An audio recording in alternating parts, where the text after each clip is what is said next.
여러분 혹시 도리마라는 단어 들어보셨나요? 일본 말인데요. 만나는 사람에게 재해를 끼치고 순식간에 사라진다는 일본 요괴의 이름입니다. 일본에서는 이 요괴의 특징을 가져와서 묻지마 범죄를 도리마라고 부른다고 해요. 오늘 준비한 사건은 마치 이 도리마가 다녀간 듯 어떠한 동기나 이유도 밝히지 않고 무고한 희생자들만을 남겼던 일본의 한 미제 사건에 관한 이야기입니다. 3명의 피해자, 5발의 총성, 범행 시간은 단 2분 30초였습니다. 이후에 사라진 범인은 26년이 다 되어가는 지금까지도 알려지지 않고 있죠. 오늘 준비한 미제 사건 콘텐츠는 1995년 일본 도쿄에서 발생한 사건입니다. 1995년 7월 30일 도쿄도 하치오지시에 위치한 슈퍼마켓 남페이와다 지점은 4일 동안 이어진 특판 세일의 마지막 날을 보내고 있었어요. 그날은 일요일이었고요. 오픈 시간인 오전 10시부터 사람들이 가득했습니다. 당시 일본 최대 명절을 보름가량 앞둔 시점이었기 때문에 전국이 잔뜩 들떠 있었습니다. 하치오지시 역시 도시 곳곳에 축제 분위기가 끌어오르고 있었죠. 도시의 축제 분위기와 함께 슈퍼마켓도 분주한 하루를 보내고 있었습니다. 오후 4시 46분에 저녁 근무 아르바이트생이었던 여고생 A양이 자전거를 타고 슈퍼마켓에 출근을 합니다. 이어서 또 다른 저녁 근무자인 47세 여성 종업원 B씨도 마트에 도착을 해요. 이 B씨는요, 지인 남성의 차를 타고 마트에 왔는데 이 두 사람이 근무가 끝나고 음식점에 가기로 식사 약속이 되어 있는 상태였습니다. A양과 B씨의 근무 시간은 오후 5시부터 9시까지 총 4시간이었고요. B씨는 이날 야간 점장으로 당일의 매상금을 금고에 보관하는 역할을 담당했습니다. 3대의 계산대가 있었어요. 이 중에서 한 대는 마감되었고 이 A와 B 두 사람이 각자 나머지 계산대에서 근무를 시작했죠. 이 시간에 다른 남자 근무자들은 다 퇴근을 했고요. 가게에는 여자 근무자들만 남아있는 상황이었습니다. 저녁이 되면서 본격적인 축제가 시작됐고요. 인근에서 민속춤 대회가 열리면서 가게 주변이 상당히 소란스러웠습니다. 그렇게 시간이 흘러 저녁 7시경이 됩니다. 이 매장에 또 다른 아르바이트생인 C양이 도착을 해요. 사실 그날 그녀는 비번이었습니다. 그런데 자신의 근무표를 좀 확인을 하기 위해서 잠깐 들른 거였어요. 그리고 마트에 온 김에 이 A양과 C양이 그 중학교 동창이었다고 해요. 그래서 온 김에 A양 일이 끝나면 놀기로 한 거죠. 근무가 끝나는 폐점 시간까지 그녀는 마트에 남아있기로 합니다. 폐점을 1시간 정도 앞둔 저녁 8시가 되자 매장을 찾는 손님도 뜸해집니다. 가게에는 C양까지 여자 3명만 남아있는 상황이었죠. 문을 닫는 시간이 오후 9시였지만 야간 점장 B씨는 1시간 일찍 본인이 담당한 3번 계산대를 닫고 매상금을 2층 사무실에 있는 금고에 넣습니다. 계산대에는 A양과 C양만 남아있었고요. 그리고 영업 마감 시간 10분 전에 C양은 이 마트에서 우유와 계란을 구입해요. 영수증을 통해서 확인이 됐습니다. 야간 점장 B씨는 같은 시각에 폐점 준비를 하면서 손님과 대화를 나누고 있었죠. C양과도 잠깐 대화를 나눴던 그 손님은 가게를 떠납니다. 마감 5분 전이 됩니다. 가게에 있던 마지막 손님이 계산을 하고 나섭니다. 축제는 절정을 향하고 있었고요. A양은 가게 문을 닫을 시간이 돼서 일하던 2번 계산대 매상금을 들고 2층 사무실로 올라갔어요. 야간 점장이었던 B씨는 이 매상금을 받아서 금고에 넣었고요. 하루의 매상금을 다 정산한 B씨는 청소를 하고 불을 끄고 문단속을 합니다. 저녁 9시 7분경이 됩니다. 바깥에는 연주를 마지막으로 축제가 끝났고요. 주변은 다시 조용해졌습니다. B씨는 출근 전에 저녁 약속을 했었던 지인 남성에게 전화를 걸어요. 근무가 끝났는데 좀 마중 나와줄 수 있냐 이렇게 부탁을 했죠. 그 시각이 저녁 9시 15분이었습니다. 이때까지는 여느 때와 다름없는 그런 평범한 퇴근 풍경이었습니다. 하지만 찰나의 순간 비극적인 사건은 순식간에 세 사람을 집어삼키고 말았습니다.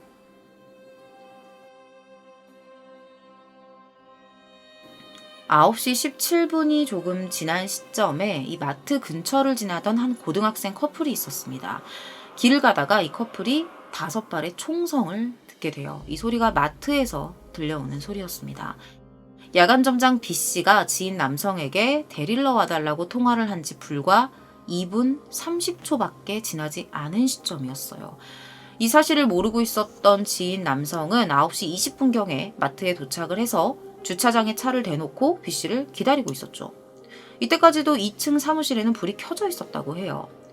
그런데 30분을 기다려도 B씨가 나오지를 않았고 남성은 그녀가 먼저 약속 장소로 갔다고 생각을 하고 그곳으로 차를 돌립니다. 당연히 거기에는 없었어요. 무언가 이상한 일이 생긴 것 같다는 불안감이 들기 시작했죠. 혹시 아직 사무실에서 옷을 갈아입고 씻고 이러고 있을 수도 있다라고 생각을 해서 이 남성은 식당 여주인에게 동행을 부탁했습니다. 두 사람이 함께 마트로 향했습니다. 시간이 흘러 저녁 10시경이 됐고요. 이 두 사람은 다시 마트에 도착을 합니다. 먼저 이 식당 여주인 혼자서 2층 사무실로 올라가는데요. 이때 이 여주인의 눈에는 사무실의 문이 열려있는 모습이 들어와요. 문이 열려 있었다는 거예요. 그런데 뭔가 좀 느낌이 안 좋아서 사무실 안으로는 들어가지 않았고요. 입구에서 B씨의 이름을 부릅니다. 대답은 없었어요. 문 안쪽을 살짝 들여다보긴 했지만 내부는 잘 보이지 않았다고 해요. 이상함을 느낀 여주인은 더 들어가 볼 생각은 하지 않고 다시 주차장으로 돌아옵니다. 그리고 이 이야기를 들은 지인 남성이 직접 사무실로 올라와서 내부를 제대로 확인을 하는데요. 남성의 눈앞에 끔찍한 상황이 펼쳐져 있었습니다. A, B, C 세 점원 모두 머리에 총을 맞은 채 쓰러져 있었습니다. 이미 사망한 상태였죠. 현장은 끔찍한 사건이 벌어진 것 치고는 비교적 깔끔했습니다. 피해자들이 발견된 곳에 피용덩이가 져 있는 정도였고요. 사무실도 어지럽혀져 있지가 않았어요. B씨는 머리에 2발의 총알을 맞고 다리에 부상을 입은 채 사무실 안쪽에 있는 금고에 기대어 있는 모습으로 발견이 됩니다.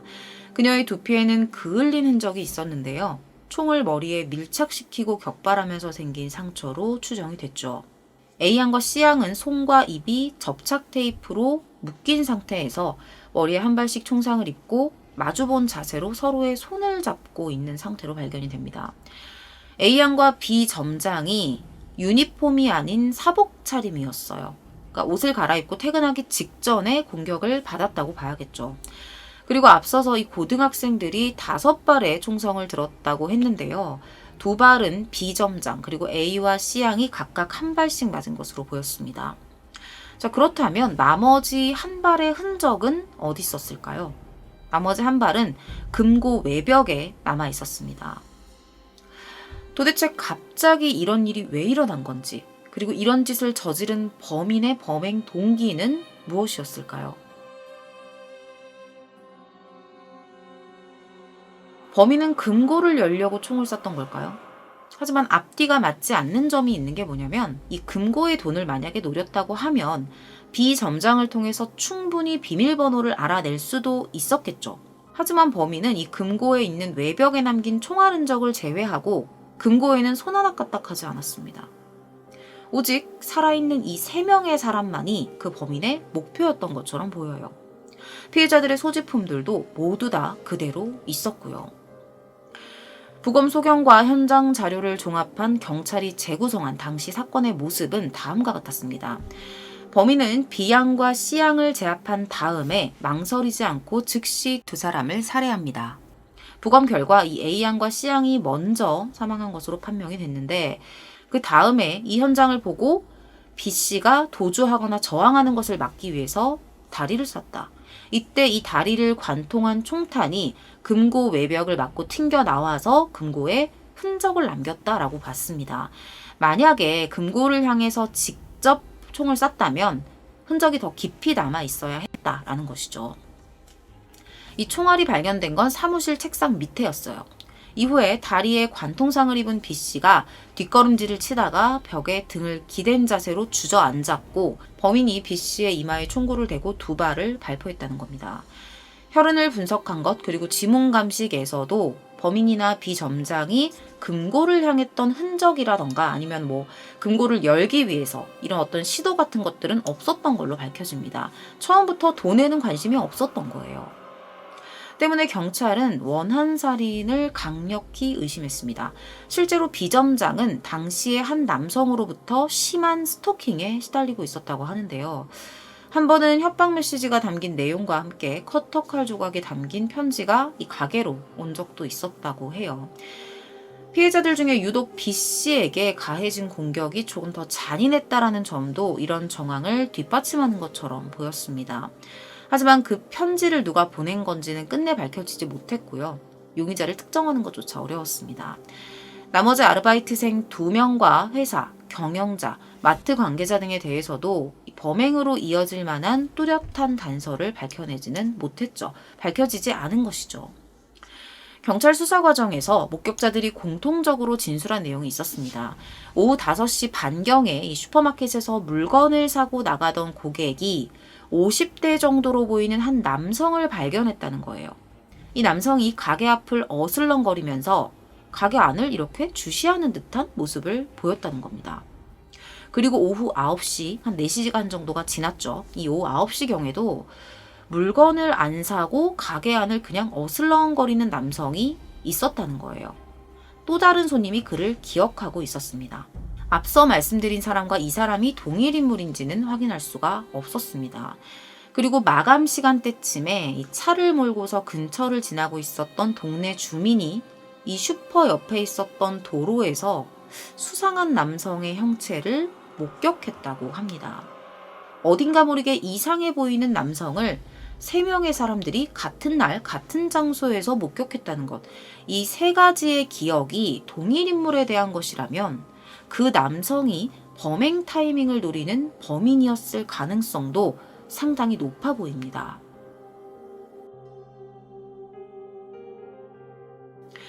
이렇게 목격자들의 진술을 포함해서 뚜렷한 정황은 없었어요. 하지만 현장에 남겨진 증거는 있었는데요. 먼저 A양과 C양을 제압할 때 썼던 접착 테이프와 직원들의 것을 제외한 수상한 발자국 10여 점이 현장에서 발견됩니다. 모두 같은 조큰이었기 때문에 단독범으로 추정됐죠. 특이점은 이 발자국 부착물에서 미세한 철분 성분이 나왔어요. 철분은 보통은 용접 과정에서 나오는데 여기서 범인이 혹시 철이나 금속류를 다루는 직업을 가진 사람일까? 이러한 것들을 유추할 수 있었죠. 총에 대한 부분도 있었습니다. 이 범행에 사용한 권총은요, 필리핀제 총이었어요. 그런데 이 총이 성능이 매우 안 좋다고 해요. 그럼에도 불구하고 정확하게 피해자들을 명중시켰다라는 점에서 총기를 능숙하게 다루는 사람일 가능성이 높다는 것에 무게가 실리기도 했죠. 안 좋은 총인데도 너무나 정확하게 명중을 시켰다. 총을 잘 쏘는 사람이 아닐까? 이러한 가능성에 무게가 실린 거예요. 이렇게 현장에 남겨진 퍼즐들을 하나씩 맞춰 나갔는데 거기까지였습니다. 저인망식 수사에도 결국 사건 해결에 실패하고 맙니다. 이후에 산케이신문과 니온TV에서 2002년 은행강도 미수로 체포된 70대 남성이 이 사건의 범인이라는 의혹을 제기하기도 했어요. 그 근거로 이 사람이 97년에 오사카에서 일으킨 강도 사건에 사용했던 총탄의 강선 자국이 유사하다는 것, 그리고 사건 당시에 이 남성이 하치오지시에 거주하고 있었다는 점을 들었습니다. 하지만 언론사들은 그 이상의 증거나 구체적인 관계는 제시하지 못했고요. 오히려 이 범인으로 지목했던 그 70대 남성에게 명예훼손으로 고소를 당하기까지 했죠. 2010년 일본의 형사소송법이 개정이 되면서 사형에 해당하는 범죄는 공소시효를 영구 중단하기로 했습니다. 이 사건도 소급 적용이 됐습니다. 오랜 시간이 지났음에도 하치오지시 경찰은 지속해서 목격자와 용의자를 수배하면서 수사를 이어갔습니다. 그리고 마침내 2015년 사건 해결에 절호의 기회가 찾아옵니다. 2015년까지요. 여고생 2을 제압하는 데 쓰였던 그 당시의 접착 테이프를 훼손 없이 그대로 보관을 하고 있었어요. 그런데 여기서 결정적인 단서가 나온 거예요. 특수기체를 이용해서 손상을 최소화하면서 이 접착면에서 범인의 지문 일부분을 채취한 겁니다. 경시청이 보관하고 있었던 1,000만 명 이상의 지문 데이터베이스와 이것을 대조해보니 지문의 특징점 중 8점이 일치한 남성을 마침내 찾아냅니다. 여러분, 8점이 일치한다. 이게 우리가 감이 잘 안 올 텐데 8점이 일치할 확률은요 1억 분의 1입니다. 이렇게 경찰은 용의자를 찾았다 확신을 했고요.